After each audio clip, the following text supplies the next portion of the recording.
महिमा यीशु प्रभु जी गाते आते हैं तुझ पास जीवन जल के प्यास एक ही तू है आस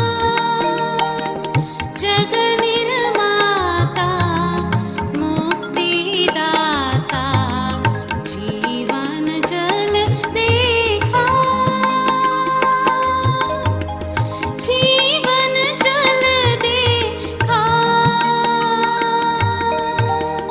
जीवन जल देखा। जीवन जल कार्यक्रम देखने वाले सभी दर्शकों को प्रभु यीशु मसीह के मधुर नाम में नमस्कार। Living waters gospel broadcast Mumbai में एक रेडियो सेवा है। इसे हेरोल्ड मैग्रेगर 1953 में जब न्यूजीलैंड से आए आरंभ किए थे, जो आज तक परमेश्वर की दया से अच्छी तरह से चल रही है। इसके लिए परमेश्वर की स्तुति हो। इसके अलावा 2013 से टीवी प्रोग्राम भी चालू है, उसके लिए परमेश्वर की स्तुति हो।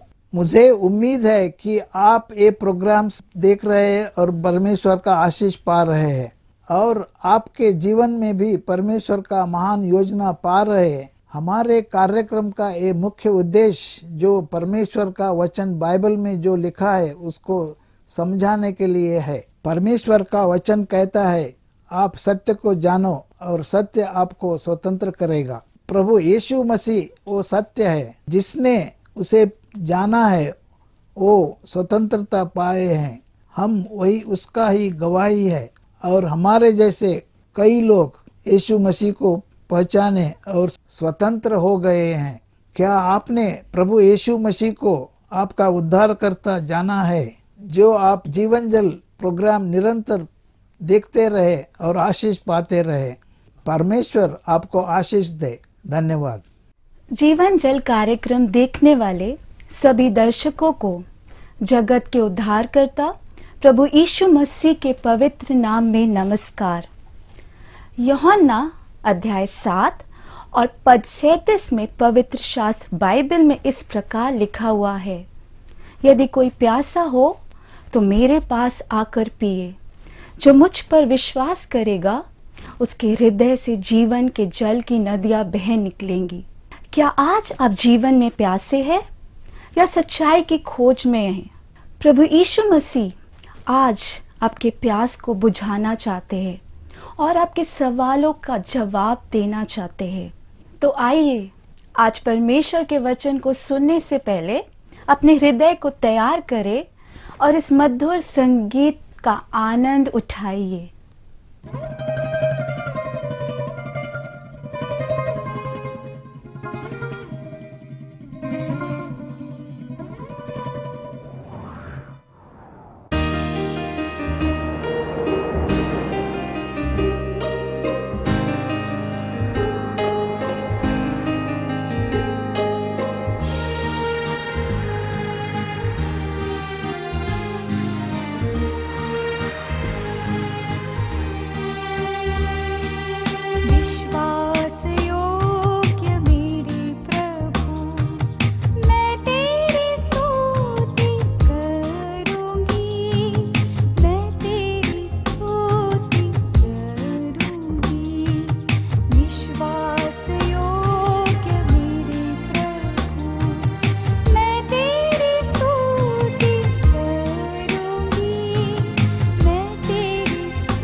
मौत को जीत फिर से जी उठने वाले प्रभु यीशु मसीह के ऊंचे और पवित्र नाम में आप सबको प्रणाम। जीवन जल के टीवी के माध्यम से परमेश्वर के वचन को सुनने के लिए टीवी के सामने बैठे हुए सब दर्शकों को हम हार्दिक अभिनंदन करते हैं। आइए प्रियजनों, आपने अपने बहुमूल्य समय निकाला परमेश्वर के वचन सुनने के लिए, परमेश्वर के वचन का ध्यान सुनने के लिए, अपने जीवन में उन्नति पाने के लिए, परिवार में आनंद पाने के लिए आप आए हैं। इसलिए हम प्रभु का धन्यवाद करते हैं। परमेश्वर से हमें मिलने वाले कई उपलब्धियों को हमने परमेश्वर के वचन से ध्यान करते आए, परंतु आज परमेश्वर से हमें मिलने वाली सबसे बड़ी उपलब्धि, परमेश्वर के ओर से मानव जाति को मिला हुआ सबसे बड़ा उपलब्धि के बारे में हम आपको बताना चाहते हैं। वह उपलब्धि वो है जो परमेश्वर ने हमें दिया हुआ उद्धार, सैल्वेशन जिसको कहते हैं। मैं एक बार यात्रा कर रहा था, मेरे साथ रेल में बैठे हुए एक तरुण, अच्छा सा पढ़ा लिखा तरुण था। हमारे वार्तालाप में हमें पता चला कि वो अपना एमटेक कर रहा था। हम बातचीत में मैंने एक बार ऐसे हमारे वार्तालाप में थोड़ी देर के बाद हमने पूछा, क्या आपका उद्धार हुआ है? इसको इंग्लिश में मैंने ऐसे पूछा, आर यू सेव्ड? थोड़ी देर के लिए, क्षण मात्र के लिए उस तरुण सोचने लगा और कहा कि सेव्ड? सेव्ड का मतलब, हाँ मेरे पास तो बहुत बड़ा सेविंग है, मैंने पैसा सेविंग किया है, मैं इस ऊंची पढ़ाई से पहले एक इंजीनियर का काम करता था, पैसा बहुत कुछ मैंने सेव किया है। फिर हमने कहा सेविंग का मतलब वह सेविंग नहीं जो पैसों की सेविंग है। हमने पूछा, क्या आपकी आत्मा की सेविंग आपने किया है? आप खुद बच चुके हैं? क्या खुद का उद्धार हुआ है? Are you saved? I am not asking about your savings, I am asking about yourself being saved. मैं आपको बता दूं प्रियजनों, मेरे साथ यात्रा करने वाले उस तरुण ने आश्चर्यचकित होकर मुझे ऊपर नीचे ऐसा देखने लगा और उन्होंने कहा, सर जी इसका मतलब क्या होता है? हम सिर्फ यही जानते हैं कि हम सेविंग करना चाहिए, हमारे बचत खाते में कुछ पैसे बचाना चाहिए, आगे आने वाले दिनों के लिए बचत करना हम जानते हैं, हम अपने आप खुद बचना ये क्या है? हम परमेश्वर के वचन से उनको कुछ बताया। हमारी यात्रा के समाप्ति पर वह तरुण आनंदित होकर इस उद्धार के बारे में, इस सैल्वेशन के बारे में, सेल्फ सेविंग के बारे में, अपने आप को कैसे बचना है इसके बारे में जानकर आनंदित होकर अपनी यात्रा में समाप्त किया है। आज प्रिय दर्शकों, हम आपको बताना चाहेंगे परमेश्वर के वचन के द्वारा कि उद्धार का मतलब, सैल्वेशन का मतलब, सेविंग होता क्या है। आइए परमेश्वर के वचन के अंदर, बाइबल सत्य वचन के पुराने नियम के एक पुस्तक है जिसका नाम निर्गमन, अध्याय 15 और उसका पद 2 में पढ़ना चाहूंगा। सबसे पहले, यहोवा परमेश्वर मेरा बल और भजन का विषय है और वही मेरा उद्धार ठहरा है, मेरा ईश्वर वही है, मैं उसी की स्तुति करूंगा। परमेश्वर पढ़े हुए इस आयत पर बहुतायत की आशीष दे। बैठे हुए सब दर्शकों को, हम सबको इस वचन के द्वारा बल मिले, ताकत मिले और वही उद्धार हमारे जीवन में भी आए। परमेश्वर के वचन में इतना सुंदर सा वचन है, इसमें लिखा हुआ है, परमेश्वर यहोवा मेरा बल है। आज परमेश्वर हमारा बल, हमारा भजन का विषय है, हमारा वही उद्धार ठहरा है। उद्धार का मतलब वही हमें बचाने वाला, वही हमें छुड़ाने वाला। He is my salvation, he is my strength, he is my song. कितना सुंदर सा वचन है प्रियजनों। प्रभु यीशु मसीह हमारा उद्धार बनने के लिए, प्रभु यीशु मसीह हमारा संगीत बनने के लिए परमेश्वर ने पहले से ही योजना बनाया। परमेश्वर के वचन में बहुत अच्छा लिखा हुआ है कि परमेश्वर हमारा भजन है, परमेश्वर हमारा संगीत है, परमेश्वर हमारा उद्धार है। आज प्रिय दर्शकों से हमारी प्रश्न है, आपका उद्धार कौन है? Who is your salvation? आपका संगीत और आपका भजन कौन है? आप किसको अपना भजन और संगीत ठहराए हैं? आपका उद्धार किसको आपने ठहराया है? इतना ही नहीं, आपका बल आपको किसने ठहराया है?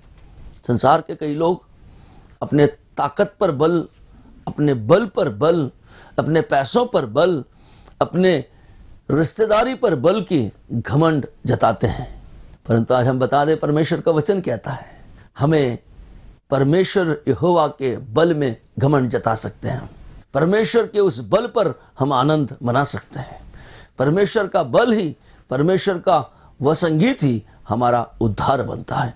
वही हमारा उद्धार। इतना ही नहीं है, मेरा ईश्वर वह है, उसकी मैं स्तुति करूंगा, ये वचन कहता है। हम आपसे प्रश्न पूछना चाहते हैं, आपका ईश्वर आपका परमेश्वर, आपका आनंद का विषय, आपका उद्धार का विषय कौन है? जीविता परमेश्वर सृजनहारा क्या आपके घर का उद्धार बना है? आपके परिवार का उद्धार बना है? जीवन में प्रिय भाई और बहन, प्रिय मित्रों, प्रिय दर्शकों, आपने ऐसा उद्धार पाया है? जब वो उद्धार आप पाएंगे तो इस परमेश्वर के वचन के द्वारा मुताबिक आप भी कहेंगे कि परमेश्वर मेरा भजन है, परमेश्वर मेरा संगीत है, परमेश्वर मेरा उद्धार है, वो मेरा ईश्वर है, मैं उसी की गुण गाया करूंगा, उसी की स्तुति किया करूंगा। परमेश्वर आपको आशीष दे। हमारी प्रार्थना रहेगी कि प्रिय दर्शकों के हर एक के जीवन में, परिवार में प्रभु यीशु मसीह आपका उद्धार बने, प्रभु यीशु मसीह आपका संगीत बने, प्रभु यीशु मसीह आपका आशीष का कारण बने, प्रभु यीशु मसीह आपका बल बने। उद्धार का मतलब है परमेश्वर आपका घर आना। उद्धार का मतलब है आप अपने पापों से छूट जाना। उद्धार का मतलब है आपका बल परमेश्वर बनकर खड़ा होना। एक और वचन आपके सामने मैं लाना चाहता हूं इसी बाइबल के अंदर, भजन संहिता का 46वां पद और पद 4 में यूं लिखा है दूसरे भाग में, परम प्रधान के पवित्र निवास भवन में आनंद होता है। परमेश्वर का मैं धन्यवाद करूंगा जिन जिनका उद्धार हुआ है, जिन जिन्होंने पापों से छुटकारा पाया है, जिन जिन्होंने परम प्रधान परमेश्वर को, पवित्र परमेश्वर को अपना उद्धारकर्ता मान लिया है, जिन जिन्होंने अपने जीवन को उनके हाथ में दिया है, जिन जिन्होंने पापों से छुटकारा पाया है, जिनका उद्धार हुआ है। उद्धार का मतलब जिन्होंने प्रभु यीशु मसीह को जीवन समर्पण किया है। नया नियम के रोमियों के 10वां अध्याय 9वां वचन में लिखा हुआ है कि हम अपने मुख से कबूल करें कि प्रभु यीशु मसीह मेरा उद्धार करता है। प्रभु यीशु मसीह मेरे लिए 2000 वर्ष पूर्व सूली पर मारा गया था, गाड़ा गया, तीसरे दिन जीवित उठा। उनका उद्धार होता है। उद्धार विश्वास के द्वारा होता है। और ऐसा जिन्होंने उद्धार पाया है उनके लिए यह भजन में ऐसे लिखा हुआ है, परम प्रधान के पवित्र निवास भवन में आनंद होता है। प्रियजनों, उद्धार सिर्फ पाना काफी नहीं है। उद्धार में पाकर फिर अपने घर में बैठे रहना काफी नहीं है। उद्धार पाने के बाद भी कई लोग उद्धार का आनंद नहीं उठा पाते हैं। आज हम आपको बताना चाहते हैं प्रिय दर्शकों में से अगर आप उद्धार पाए हुए कोई लोग बैठकर परमेश्वर का वचन सुन रहे हैं, यदि आप में से किसी ने उद्धार नहीं पाया है, उनसे हमारी गुजारिश विनती है कि आप भी उद्धार पाइए, अपने जीवन परमेश्वर के हाथ में समर्पण कीजिए। उद्धार के बाद सबसे बड़ा पहलू यहां रखा हुआ है, दूसरा भाग में लिखा हुआ है कि उद्धार का आनंद पाना चाहिए, उद्धार का आनंद उठाना चाहिए। वो उद्धार का आनंद कहाँ मिलता है? क्या अपने घर में मिल जाएगा? बाजार में मिलता है? उस उद्धार का आनंद कहाँ से हम ले सकते हैं? परमेश्वर का वचन में साफ लिखा हुआ है, परम प्रधान के पवित्र निवास भवन में, परमेश्वर के आंगन में, परमेश्वर के पवित्र स्थान में, जहाँ परमेश्वर की कलीसिया इकट्ठी होती है, जहाँ परमेश्वर के लोग बैठकर उसकी स्तुति गान करते हैं, परमेश्वर का ध्यान करते हैं, परमेश्वर का वचन का ध्यान होता है, प्रार्थना का स्थल होता है, वहां पर आनंद मिलता है। कितना सुंदर सा विषय है उद्धार पाना, उद्धार का आनंद उठाना। कई लोगों के चेहरे हम देखते हैं तो उदास रहते हैं। कई लोग ऐसे कि उद्धार पाने के बावजूद, प्रभु यीशु मसीह को स्वीकार करने के बावजूद दुखी रहते हैं, उनका जीवन में आनंद नहीं है। आज हम आपको बताना चाहेंगे प्रियजनों, उद्धार का आनंद पाना बहुत जरूरी है। सिर्फ उद्धार पाकर घर में बैठना काफी नहीं है प्रियजनों। खाली दिलों को परमेश्वर के पास लाइए, उसको उद्धार पाने के बाद आनंद से भरिए। ये वचन कहता है उद्धार का आनंद परमेश्वर के भवन में मिलता है। और हम आगे जा रहे हैं। तीसरा एक और वचन आपके सामने मैं लाना चाहूंगा। परमेश्वर के वचन के मुताबिक नबी यशायाह का पुस्तक है, जिसका अध्याय 1 और पद 18 में यूं लिखा हुआ है, उसको आपके सामने पढ़ना चाहूंगा। परमेश्वर यहोवा यूं कहता है, आओ हम आपस में वाद विवाद करें। देखिए, उद्धार से पहले परमेश्वर तैयार हो गया, सारे मानव कुल के मनुष्य के साथ वाद विवाद करने के लिए तैयार हो गया, आर्गुमेंट करने के लिए तैयार है, उलझे हुए बातों को सुलझाने के लिए तैयार है। जो बातें एक दूसरे के समझ में नहीं आए, परमेश्वर खुद कहता है मनुष्यों से, आओ हम अपने वाद विवाद को सुलझाते हैं, आओ हम अपने वाद विवाद करें और जो सही है उसको हम करते चले। कितनी अच्छी बात है। कई बार हम किसी से वाद विवाद करते हैं, कई बार बातें उलझ जाती है, कई बार बातें सुलझ जाती है, कई बार बातों को समझ में नहीं आती है, तो हम क्या करते हैं? चले जाते हैं, बस कई बार तो हमने ऐसी कहा कि चलो इनसे बात करना बेकार है ना। कई बार हम ऐसे कहते हैं ना, कहीं किसी के साथ वाद विवाद होता है तो हम यहाँ पर रुक जाते हैं और कहते हैं इनसे बात करना बेकार है, ये समझ नहीं पाते हैं। कई लोग हमसे भी कह जाते हैं कि अरे इनसे बात करना बेकार है और चले जाते हैं। तो इस वाद विवाद का, उलझा हुआ चीजों का सुलझन कैसे होगा? परमेश्वर के साथ मनुष्य का भी वाद विवाद ऐसे हुआ और सब कुछ उलझा हुआ था। उद्धार न पाकर मनुष्य परमेश्वर से दूर होकर उलझ गया, अपने मन की बातें सुनते हुए अपनी मनमानी से चलने लगा, रास्ता भटक गया था, वापस आने के लिए तैयार नहीं था, परमेश्वर से मुंह मोड़कर चला गया था, परमेश्वर को पीठ दिखाकर अपने मनमर्जी से दौड़ लगा रहा था, पाप की ओर भाग रहा था। तब परमेश्वर की आवाज आई, कहा कि आओ हम अपने वाद विवाद को सुलझाते हैं, अपने वाद विवाद करें और मनुष्य पाप में भरा हुआ वापस मुड़कर आने के लिए तैयार है। फिर आगे देखिए परमेश्वर का वचन क्या कहता है, तुम्हारे पाप चाहे लाल रंग के क्यों ना हो। पाप लाल रंग से भरे होते प्रियजनों? नहीं का। पाप का मतलब हाथों से जो पाप करता है, खून का जैसा लाल रंग से भरा हुआ पाप। पाप में खून मिला हुआ है, इसका मतलब ये समझ में आता है पाप का रंग लाल क्यों होता है। मैं आपको बता दूं, कई लोग कहते हैं आंखों की देखी से इसने पाप किया, इसका मतलब इसकी आंखें पाप है। कई कहते हैं कि मन में पाप का विचार रखा है, मन में पाप है। कई कहते हैं कि सुनने में पाप करता है, इसके कान पाप से भरे हुए।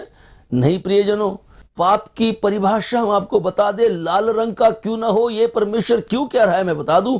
पाप जब व्यक्ति करता है, पाप उसके खून में मिल जाता है, खून पाप से भरे भरे दौड़ता है।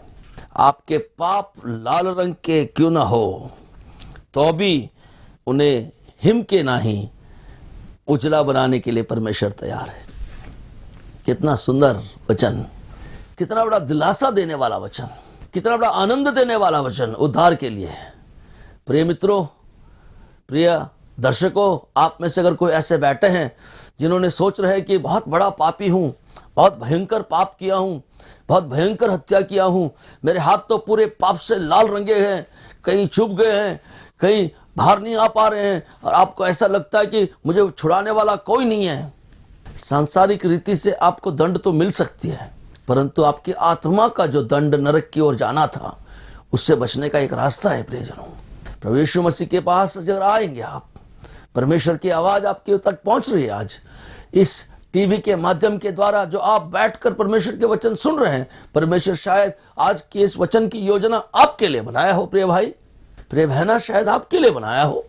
आप सोच रहे हैं आपको छुड़ाने वाला कोई नहीं है, आपके पाप इतने लाल हो गए कि आपको बचाने वाला कोई नहीं। परमेश्वर का वचन आज आपकी ओर आ रहा है, आपके घर आया है, ताकि ये सुसमाचार बताने के लिए आपको छुड़ाने वाला है। सारे लाल रंग के पापों को परमेश्वर का वचन हिम की नाई उजले कर सकता है।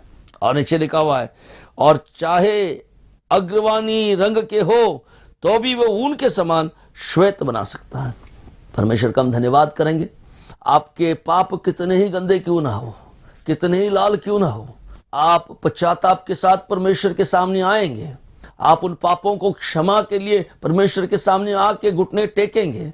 आप परमेश्वर से कहेंगे, प्रभु जी हम पापी, हमें क्षमा कर दो। तो परमेश्वर तैयार है आपको बचाने के लिए, परमेश्वर तैयार है आपको छुड़ाने के लिए, परमेश्वर तैयार है आपको उद्धार देने के लिए। परमेश्वर का हम धन्यवाद करेंगे इस वचन के लिए। लाल रंग के पापों को श्वेत की तरह, हिम की तरह सफेद बनाने के लिए तैयार है, इसके लिए हम धन्यवाद देंगे। आइए एक और वचन हम आपके सामने रखना चाहेंगे। नया नियम के लूक रचित सुसमाचार 19वां अध्याय, इसका वचन 10 में यूं लिखा हुआ है, क्योंकि मनुष्य का पुत्र खोए हुओं को ढूंढने और उनका उद्धार करने आया था। ये उद्धार भला मिलता किससे है? उद्धार भला आता कैसे है? हम आपको बता दें, परमेश्वर ने एक योजना बनाई। हमारे पाप इतने लाल हो गए थे, हमारे पाप इतने गंदे हो गए थे, हम पापों में इतने डूबे थे कि हमें छुड़ाने वाला कोई नहीं था। मनुष्य अपने वाद विवाद के साथ परमेश्वर से मुंह फेर पीठ दिखाकर चला गया, तो उस मनुष्य को लगता था अब हमें छुड़ाने वाला कोई नहीं। परमेश्वर ने योजना बनाई। परमेश्वर दयालु है, कृपालु है, अनुग्रहकारी है। परमेश्वर की अनुग्रह वाली नजर हम पर पड़ी, मनुष्य पर पड़ी। परमेश्वर ने एक बार अपनी नजर उठाई और परमेश्वर ने योजना बनाई, अपने पुत्र प्रभु यीशु मसीह को मनुष्य का पुत्र बनाकर खोए हुए हम सबको ढूंढने के लिए, रास्ते भटक कर अपने अपने मार्ग में चलने वाले हम सबको ढूंढने के लिए, हमारा उद्धार करने के लिए उन्हें भेजा गया। परमेश्वर का हम धन्यवाद करते हैं। अगर प्रभु यीशु मसीह हमारे लिए भटके हुए रास्ते को सही करने के लिए, हमें ढूंढने के लिए ना आते तो आज भी हम भटके होते प्रियजनों, आज भी हमें उद्धार नहीं मिलता प्रियजनों। आज हमें उद्धार देने के लिए प्रभु यीशु मसीह 2000 वर्ष पूर्व मनुष्य बनकर आए हैं। नबी यशायाह अपने 53वें अध्याय में अपने पुस्तक में यूं लिखता है, मनुष्य मार्ग भटक कर अपने अपने मन मर्जी से फिर रहा था। प्रभु यीशु मसीह भटके हुओं को इकट्ठा कर सही मार्ग पर चलाने आया। उसी का नाम है उद्धार, उसी के द्वारा उद्धार है। एक बहुत अच्छा सुंदर सा वचन, परमेश्वर का वचन कहता है कि उसमें लिखा हुआ है कि उद्धार और कहीं नहीं मिल सकता है, उद्धार सिर्फ एक जगह है। प्रेरितों का काम 4वां अध्याय उसका पद 12 में लिखा हुआ है, किसी दूसरे के द्वारा उद्धार नहीं, क्योंकि स्वर्ग के नीचे मनुष्यों में और कोई दूसरा नाम नहीं दिया गया जिसके द्वारा हम उद्धार पा सकते हैं। सिर्फ प्रभु यीशु मसीह के द्वारा उद्धार है। परमेश्वर का हम धन्यवाद करेंगे। इतना सुंदर सा जीवते परमेश्वर का वचन, जीवित वचन के द्वारा हम आपके सामने आगाह करने के लिए बैठे हैं। हम आपको इस वचन के द्वारा सूचित करने के लिए आए हैं। परमेश्वर के दास बन परमेश्वर का वचन आपके घर तक हम ले आए हैं। प्रिय दर्शकों, प्रिय श्रोताओं, प्रभु के वचन सुनने वाले प्रियजनों, मेरे भाई और बहनों, आपको हम बता दें कि इस धरती पर किसी दूसरे के द्वारा उद्धार नहीं। स्वर्ग के नीचे मनुष्यों में और कोई दूसरा नाम ऐसा नहीं है। प्रभु यीशु मसीह के द्वारा उद्धार हम पा सकते हैं। अगर आप में से कोई उद्धार नहीं पाए हैं, आप में से किसी के पापों से छुटकारा अगर नहीं हुआ है, आज बहुत सुंदर सा समय है प्रियजनों। परमेश्वर के वचन आपके चरणों में लाए हम, आपके कानों में परमेश्वर का वचन जब आया है, इसी वक्त बैठे बैठे एक पाप की क्षमा की याचना आप कर सकते हैं। परमेश्वर का धन्यवाद कर कर परमेश्वर से कह सकते हैं कि प्रभु जी, हमें छुड़ाने के लिए प्रभु यीशु मसीह को भेजने के लिए धन्यवाद। परमेश्वर खुद मनुष्य बनकर आया, मनुष्य का पुत्र बनकर आया ताकि उनके द्वारा हमें उद्धार मिले। आपको अगर ऐसा लगता है कि प्रभु यीशु मसीह के अलावा कोई और उद्धार मिलता है, हमें नहीं लगता है। परमेश्वर का जीवित वचन सत्य है प्रियजनों। ये वचन जीवित वचन है। भूत, भविष्य, वर्तमान काल की चीजों को, इस भविष्यवाणी के वचनों को लिखा हुआ गया पवित्र बाइबल है। पवित्र शास्त्र बाइबल में लिखे गए चीजें, पिछले दिनों में जो चला हुआ था भूतकाल की चीजें, आज वर्तमान में चल रहे वो चीज यहाँ पर लिखा हुआ है। आने वाले भविष्य में जो होने वाला वह भी चीज लिखा हुआ है। पवित्र बाइबल में लिखे हुए हर चीज इस 21वीं शताब्दी में एक एक दिन आप तौल के देखेंगे, सब कुछ जैसे लिखा है वैसा होता जा रहा है प्रियजनों। कितनी आश्चर्य की बात है ना। और हमको बता दें कि उद्धार का रास्ता 2000 वर्ष पूर्व, आज प्रिय दर्शक जो बैठ के सुन रहे हैं, हम में से शायद कोई भी पैदा नहीं हुआ था, उस वक्त प्रभु की योजना बनी थी कि आपको, हमें बचाया जाए। प्रभु यीशु मसीह के सूली पर प्राण देने की वजह से प्रभु यीशु मसीह हमारे लिए अपना प्राण देकर हमें उद्धार देने की योजना परमेश्वर ने बनाई। परमेश्वर की बहुत सही वचन है, परमेश्वर का वचन बहुत साफ है। प्रभु यीशु मसीह के अलावा किसी के द्वारा उद्धार नहीं है। हम परमेश्वर का धन्यवाद करना चाहेंगे उस उद्धार के लिए। इस उद्धार में हम बने रहें, इस उद्धार हमारा भजन बने, यह उद्धार हमारा बल बने, यह उद्धार हमारा संगीत बने। जिसके पास उद्धार नहीं है, हम आपसे गुजारिश करते हैं कि आप भी उद्धार पाए। प्रभु यीशु मसीह के पास आकर घुटने टेके छोटी सी प्रार्थना करें, उनके चरणों में आए, आपको उद्धार मिले। जिनका उद्धार मिला हुआ है वो उद्धार का आनंद पाकर प्रभु में बढ़ते आगे जाए। प्रभु आपको आशीष करे। आइए आपके लिए हम प्रार्थना करते हैं। प्रभु जी, हम धन्यवाद देते हैं उद्धार का विषय हमारे सामने रखने के लिए। धन्यवाद इस उद्धार का बल पाते हुए जिन्होंने उद्धार पाया है, उनके जीवन में, परिवार में, कलीसिया में आनंद दे। जिनको अब तक उद्धार नहीं मिला है, कई दर्शक हमारे सामने जो बैठे वो सोचते होंगे उद्धार के लिए कोई और गलत रास्ता या शॉर्टकट रास्ता होगा। आपका वचन बहुत साफ है प्रभु। स्वर्ग के नीचे इस धरती पर कोई दूसरा नाम नहीं प्रभु यीशु मसीह के अलावा। आपके द्वारा उनके जीवन में उद्धार दे, उद्धार का आनंद दे, हमारी प्रार्थना है। प्रार्थना सुनने के लिए धन्यवाद। यीशु मसीह के पवित्र नाम से मांगते हैं, सुनो और ग्रहण कर पिता, आमीन। दर्शकों, जीवन जल के टीवी के लिए आप समय निकाल कर आए। प्रभु आपको आशीष दे, उद्धार दे, आनंद दे। जय मसीह की। अगर परमेश्वर ने इन वचनों के द्वारा आपसे बातचीत किया है, अगर आप इस विषय में हमसे अधिक जानकारी प्राप्त करना चाहते हैं या अपने प्रार्थना के विषय को हमारे साथ बांटना चाहते हैं, तो निसंदेह हमसे संपर्क करें। हमारा पता है Jeevan Jal, Nav Bhavna building, 422 SVS road, post box number 19161, Prabha Devi, Mumbai 400025। प्रार्थना एवं मुफ्त बाइबल कॉरेस्पॉन्डेंस कोर्स के लिए हमें संपर्क करें। अपना नाम और पूरा पता तुरंत SMS करें। हमारा मोबाइल नंबर है 09892 580744। हमारा ईमेल ID है gospelbroadcast@yahoo.com। हमारा वेब एड्रेस है www.lwgb.org। हमारा यूट्यूब एड्रेस है जीवन जल TV @YouTube। जीवन जल कार्यक्रम को हर सोमवार शाम 6:30 बजे और हर शनिवार रात 9 बजे इसी चैनल पे देख सकते हैं। धन्यवाद।